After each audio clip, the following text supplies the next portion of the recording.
On June 17th, 2002, I had a moment of massive gamma brainwaves.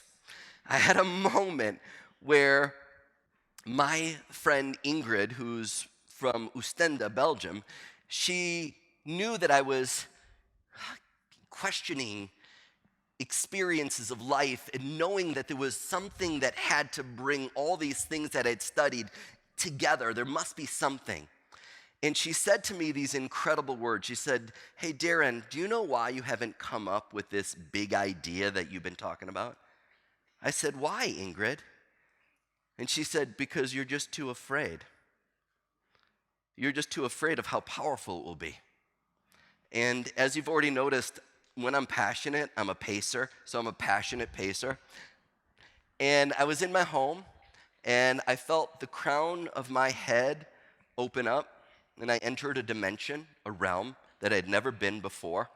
And I saw things that I had seen before, but they were together almost to me like German engineers see cars. Like, you can drive any kind of car, but German engineers, when it comes to cars, they do things a little bit differently. I saw things differently. And I yelled to my girlfriend, who's now my wife of 16 years, 3 kids. I yelled to my wife, Sarit, I said, "Babe, get me a pen and paper. Get me a pen and paper." And she did, and I scribbled, and I scribbled, and I scribbled. And about 40 minutes later, I wrote out this flow chart. And this flow chart is a roadmap. It is a blueprint of the subconscious mind. And it is a compilation of my life's work, and my life's passion, and my life's purpose of teaching what is called the Lifeline Technique. And what's interesting is, like Eric was talking about, like, I don't want to label it, and I didn't want to label it either, but it's just like, you got to call it something, because it's very difficult to explain. It's an experience, and today we're going to experience it together.